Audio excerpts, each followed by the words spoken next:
Hi Gandhi class, it was so fantastic seeing you guys on our live session earlier. I really enjoyed listening to all the things that you had listed down about the bones and the organs that you remembered. And it was also great to hear some questions about things that you wanted to find out as well. I've passed them on to Mrs. Mirza so that we're able to incorporate them into our lessons to answer those questions that you had. So thank you so much for that. Our learning objective for today's science lesson is, can I understand the meaning of scientific words? So in today's lesson, you are going to be learning the key vocabulary for the topic of skeletons.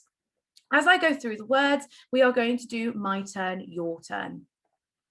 Okay, my turn, your turn. Vertebrate. Vertebrate. Vertebrates are animals that have a backbone inside their body. So we can see from this picture here, all of these animals have a backbone, and that's that long one that goes from the top of the body all the way to the end of the body. Okay, my turn, your turn. Invertebrate. Invertebrate. So invertebrates are animals without a backbone or internal skeletons. They don't have this inside of them. For example, a starfish is an invertebrate. And my turn, your turn. Bones. Bones. A bone is a rigid tissue that constitutes part of the vertebrate skeleton in animals and humans. My turn, your turn. Skeleton. Skeleton. This is the inner framework of bones and cartilage in vertebrate animals and humans. Okay, my turn, your turn. Muscle. Muscle. Muscles move parts of your body around. Many of them are attached to your bones because it is their job to move your bones. My turn, your turn. Joint. Joint. Joints are the places in your body where the bones meet. And my turn, your turn. Tendon. Tendon. So a tendon keeps things together. They're special cords made of tough tissue that attach your body's muscles to your bones.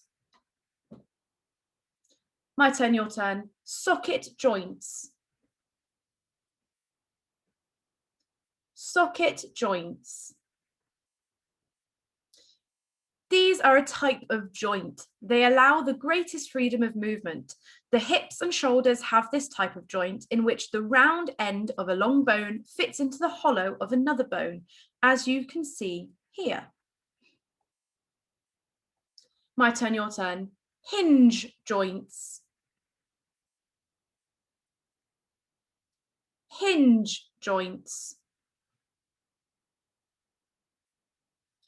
These allow movement in one direction, as seen in the knees and elbows. My turn, your turn. Pivot joints. Pivot joints. These allow a rotation or twisting motion like that of the head moving from side to side.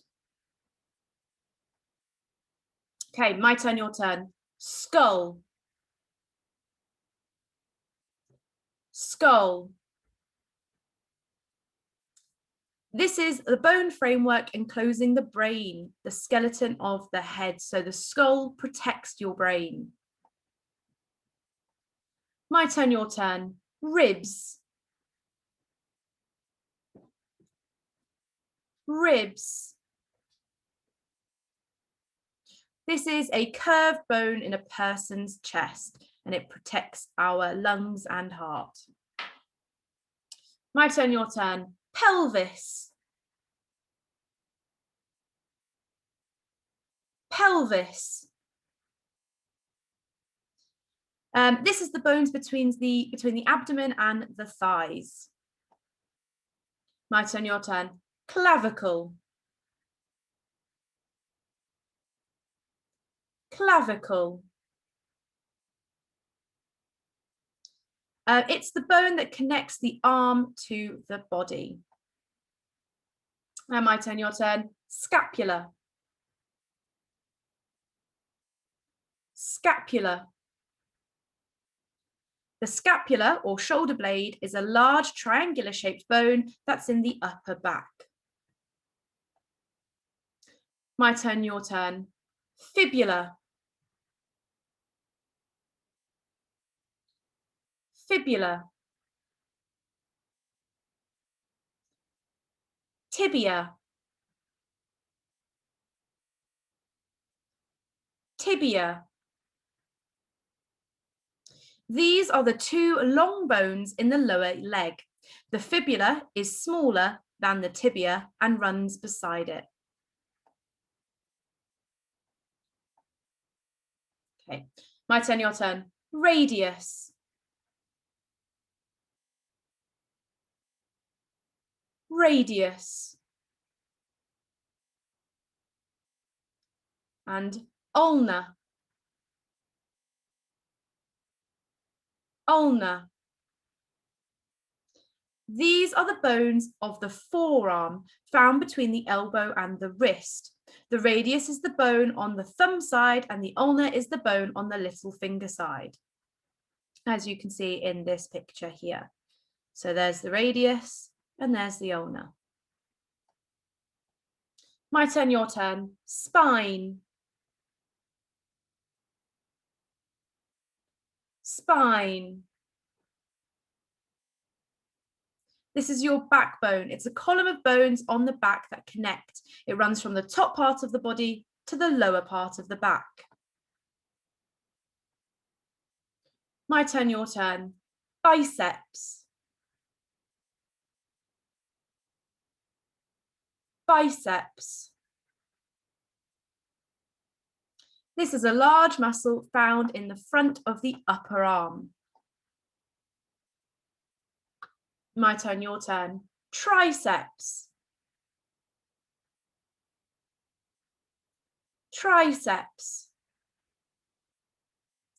This is a large muscle on the back of the upper arm. My turn, your turn. Quadriceps. Quadriceps. This is the large muscle at the front of the thigh, which is divided into 4 distinct portions and acts to extend the leg. My turn, your turn. Hamstring. Hamstring. This is the muscle at the back of the knee or thigh. My turn, your turn. Gluteus maximus.